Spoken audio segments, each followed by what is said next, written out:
Okay, so outdoor kennels. I'll talk about outdoor kennels real quick. Again, I apologize that we're not outside doing this. If it was a little bit warmer, we probably would be. Number one thing, clean up, clean up, clean up. I always check whenever I go to pull a dog out of there. I always double check and triple check. Did they happen to go to the bathroom while they were in there? And on the evening shift, usually at least 3 out of the 4 do go to the bathroom when they're in there. I don't know why these guys are not pooping on their walks. I haven't figured it out. But it's very simple to find where they've gone. Occasionally, if they get riled up and run back and forth, their poop will get buried under rocks. But again, it's really easy to find. I use a flashlight. If I can find it in the dark, I can't understand why people cannot find it. And I throw the rocks away. So I just pick up the poopy rocks and throw them away. But it's we have tons of rocks, and they move. We have a rake. If you find a bare spot, there's a rake hanging on the far wall in the garage, and just rakes them out. Try to avoid passing 2 dogs past each other. If you know, for example, if Dyson is in the far corner and you're out with another dog and you start to come back that way and you think, oh gosh, I'm going to pass Dyson, just change your path and go back the other way. If the dogs start barking at each other and start pulling and pulling and pulling, don't drag the dog. That's not the answer. Stay calm, stay in control, and just try to redirect the dog in a different direction. The biggest thing is to stay calm.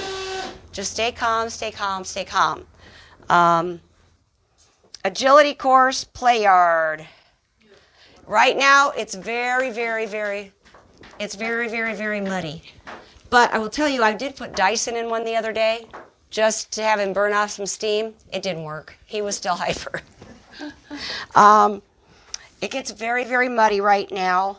We are planning to plant grass in the spring, so hopefully it'll get nicer.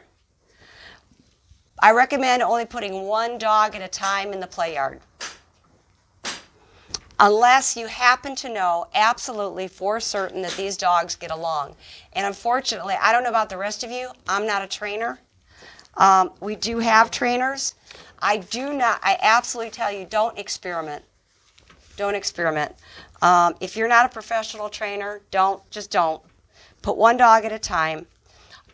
In terms of the agility course is not for the public use. It's for our dogs only, okay? And it's a liability thing.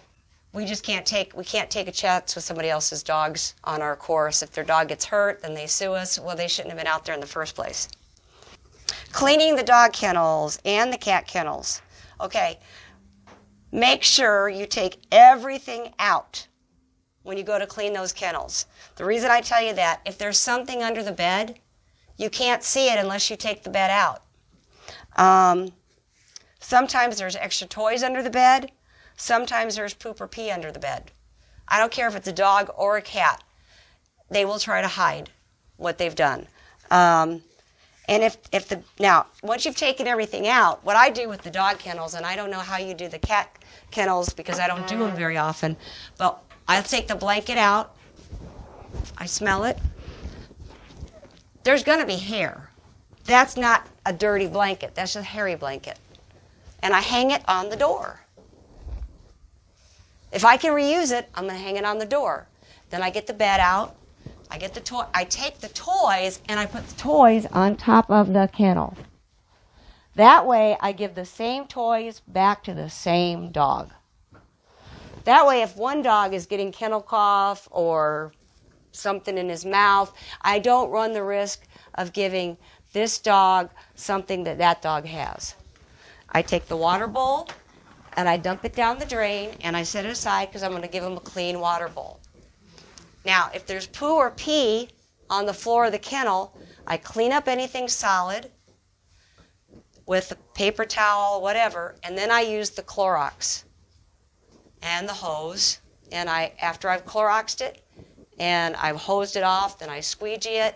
Now, the squeegees don't work as well on the floor in these kennels. It'll get a lot of the water, but not all of the water, because the floor is textured. So I'll take the dirty towels to wipe up the rest of the water, and then I'll get them a fresh towel for their room. Does that make sense? Okay. I had a thought. Oh, the water that comes out of the hose in these rooms is the same water that comes from the sink. So if you don't want to walk back and forth with a pitcher or with a stack of bowls, use the water in the room. Well, I'll tell you, the reason I don't, because that hose holds a ton of water. And I've noticed that when you first go to use the water in the hose, the water comes out brown. Ah. So what I do after I'm done with the hose, I turn it off and I let it continue to run off into the drain. Out. And that also makes it easier to hang up. Because if there's water in the hose, it won't compress and fit into a little bin like this. So if you let the water run out, it'll swoosh up and it'll hang easier. Now, if there's no poop or pee to clean up, then I just sweep out the kennel. Same thing on the cat side. You can just sweep it out with a paper towel or with a little broom.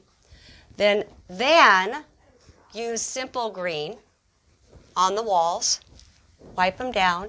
There's always something. It could be slime, it could be, but wipe the walls down. Use the simple green on the bed. Clean the bed, put the bed back. If it's a cat side, their pad that they put the bed on, you're going to wipe down. I like how you do with the spraying because their rooms are much smaller than the dog rooms. Right, and there's no ventilation, there's no circulation. Yep, and ours are going to have ventilation. So, you're going to spray the walls, and then you're going to, if you happen to have used bleach, please rinse. Again, please rinse. If you use the Clorox or the bleach, either side, you need to rinse it out with water, okay? Because it's just very caustic on their little lungs. Then after you've cleaned the beds, you're going to put the beds back in. You're going to put the blankets back in. And then you're going to sweep the floor around, the area around. If the linen or the bedding needs changing, we've got lots more linen and bedding.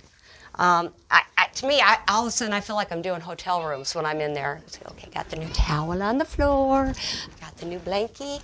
My kids laugh because I say, Mom, gosh, you didn't straighten that blanket very much. And I'm like, he's just going to swirl it up anyways. It's a blanket. There's no point. I'm not going to fold the bed down. So. But that helps you, like in cats especially, because if you put everything neat, then you look back and you know exactly what you get. Well, that's a good point. That is a good point. But, okay, the D-ring on the dogs.